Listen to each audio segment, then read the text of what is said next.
تمام تعریفیں اللہ کے لیے ہیں جو بہت مہربان اور اپنے بندوں پر رحم کرنے والا ہے۔ آج ہم بات کریں گے سورۃ ابراہیم آیت نمبر 22، جس میں اللہ پاک فرماتے ہیں وَقَالَ الشَّيْطَانُ، اور بولا شیطان، لما جب قُضِیَ الْأَمْرُ، تمام فیصلے ہو جائیں گے۔ شیطان مطلب یہاں پہ ابلیس کی طرف اشارہ ہے، اور جب تمام معاملات طے ہو جائیں گے، جنتی جنت میں اور جہنمی جہنم کی طرف جا رہے ہوں گے، اس وقت شیطان بولے گا ان اللہ، بے شک اللہ نے وعدکم، جو تم سے وعدہ کیا، وعد الحق کی، وہ وعدہ سچا تھا۔ اللہ تعالیٰ نے اپنے پیغمبروں کے ذریعے جو ہم تک پیغام پہنچائے، اس وقت شیطان بھی اقرار کرے گا کہ بے شک یہ سب وعدے سچے تھے، قیامت آنی ہے اور ہمیں اپنے رب کے روبرو کھڑے ہونا ہے، سزا اور جزا ہوگی، یہ سب برحق ہے اور اللہ تعالیٰ اپنے وعدے کے خلاف نہیں کرتا۔ وَوَعَدتُّکُم، اور جو وعدہ میں نے تم سے کیا، فَأَخْلَفْتُکُم، تو میں اس کے خلاف کیا تم سے۔ وہ کیا کرتا ہے کہ جب قیامت کے بارے میں ہمارے ذہن میں خیال بھی آتا ہے تو وہ وسوسہ ڈالتا ہے کہ نہیں، قیامت نہیں آئے گی، ہاں اگر آئے گی بھی تو وہ ہم سے بہت دور ہے، ہم اس تک نہیں پہنچ سکیں گے۔ یہ دیندار لوگ ایسے ہی ہمیں خوف دلاتے ہیں، ہمیں ڈراتے ہیں، ایسا کچھ نہیں ہونا۔ وہ ہمارے ذہن میں یہ وسوسہ ڈالتا ہے اور ہم اس پہ یقین کر لیتے ہیں اور آخرت کی کوئی تیاری نہیں کرتے، بلکہ دنیا کے کاموں میں مست رہتے ہیں۔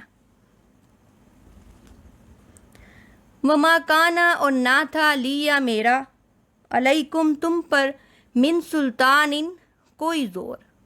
وہ کہے گا کہ میرا تم پر کوئی زور نہیں تھا، الا مگر ان کے دعوتکم، میں نے تمہیں بلایا، فاستجبتم، تم نے میرا کہنا مان لیا، میرا تم پر کوئی زور نہیں تھا، کوئی زبردستی نہیں تھی، کوئی اختیار نہیں تھا، نہ میں نے تم سے جبراً کوئی کام کروایا۔ تم نے جو کچھ کیا اپنی مرضی سے کیا، اور اللہ تعالیٰ نے مجھے کوئی اختیار نہیں دیا کہ میں تمہیں قابو میں کر لیتا۔ اگر تم نے بے حیائی کے کام کیے اور اللہ تعالیٰ کے حکموں کو توڑ کر برے رستوں کو استعمال کیا تو یہ سب تم نے اپنی مرضی سے کیا۔ میرا تم پر کوئی کسی قسم کا اختیار نہیں ہے، اور وہ صاف مکر جائے گا۔ حالانکہ اصل سزا کا مستحق وہ ہے کہ وہ ہمارے ذہنوں میں یہ شیطانی سوچیں اور اللہ تعالیٰ کے حکموں کو توڑنے کا وسوسہ ڈالتا ہے، لیکن وہ اس دن صاف مکر جائے گا بالکل کہ میں نے تم سے کچھ نہیں کروایا، تم نے جو کیا ہے اپنی مرضی سے کیا ہے۔ اور شیطان ہمارے اوپر غلبہ بھی اسی لیے پاتا ہے کہ ہماری سب سے بڑی کمزوری اس کے پاس ہے۔ وہ کمزوری کیا ہے؟ کہ ہم نے قرآن پاک کو ترجمے سے نہیں پڑھا۔ ہم عربی پڑھتے ہیں، ہمیں نہیں پتہ کہ اس کے اندر ہے کیا، اللہ ہم سے کہہ کیا رہا ہے، بس عربی پڑھتے جا رہے ہیں، نہیں پتہ کہ اللہ تعالیٰ ہمیں حکم کیا دے رہا ہے، اور ہم اپنے بچوں کی کیا تربیت کر رہے ہیں۔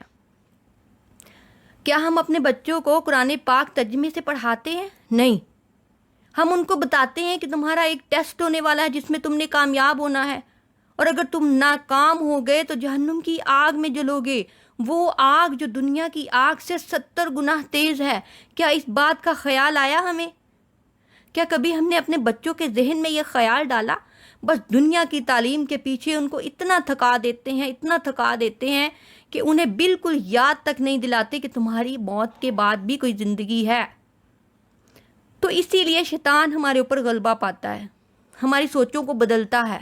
کیوں؟ کیونکہ اللہ کے میسج کو ہم نے ٹھیک سے پڑھا ہی نہیں۔ جب ہم ٹھیک سے پڑھیں گے نہیں تو اس کی تیاری کیسے کریں گے؟ میرا مقصد اللہ تعالیٰ کی آیتوں کو آپ تک پہنچانا ہے۔ آج کل ہر کسی کے پاس موبائل ہے، چھوٹے بڑے سب موبائل یوز کرتے ہیں۔ میرا مقصد ہے کہ آپ تک اللہ کی آیتیں پہنچیں اور آپ اپنی زندگی کو بدلیں اور گمراہی اور بے حیائی کے رستوں کو چھوڑ دیں، اور اس آگ سے ڈریں جس کا ایندھن انسان اور جن اور پتھر ہے، اور جو دنیا کی آگ سے 70 گنا تیز ہے۔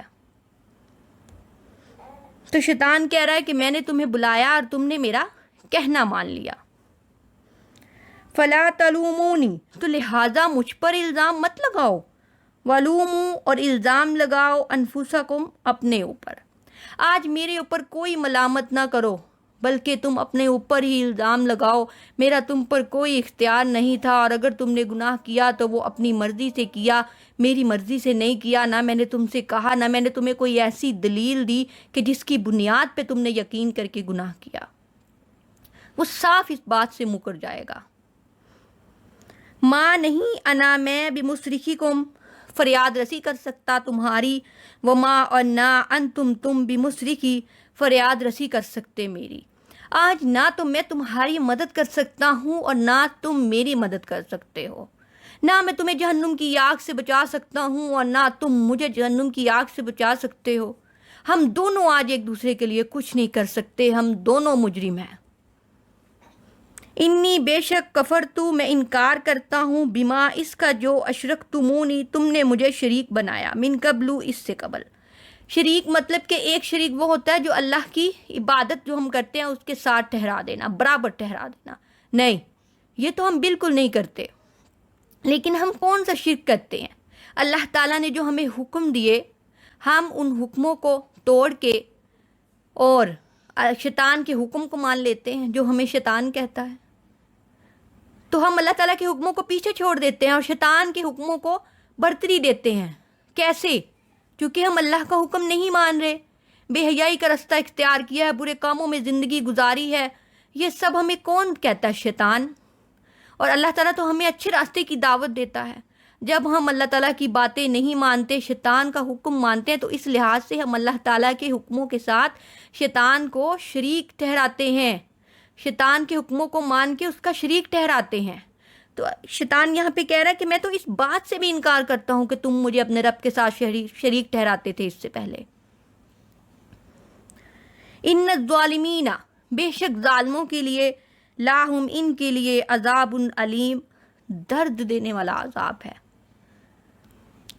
بے شک جو اللہ تعالیٰ کی حکموں کو توڑتے ہیں، اللہ تعالیٰ کی نافرمانی کرتے ہیں، ان کے لیے درد دینے والا عذاب ہے، ایسا عذاب، ہمیشہ کا عذاب جو کبھی ختم نہ ہوگا۔ جتنا مرضی روئیں گے، گڑ گڑائیں گے جہنمی، لیکن اللہ تعالیٰ ان سے عذاب ہلکا نہیں کرے گا، اور یہ عذاب ہمیشہ کا ہوگا۔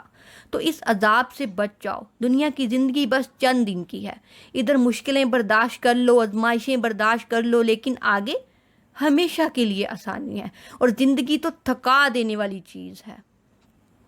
ادھر ہم خوب محنت مشقت کرتے ہیں اپنی اولاد کے لیے، اپنے والدین کے لیے، اپنے بہن بھائیوں کے لیے، لیکن اگر ہم اپنے رب کو سجدہ نہیں کریں گے تو آگے جا کے اتنی تھکی ہوئی زندگی سے تھکے ہارے جب اللہ سے ملاقات کریں گے تو وہاں پہ بھی اگر ہمیں عذاب ملے تو کیا فائدہ ہماری زندگی کا کہ ہمیں آگے جا کے بھی سکون نہ ملے۔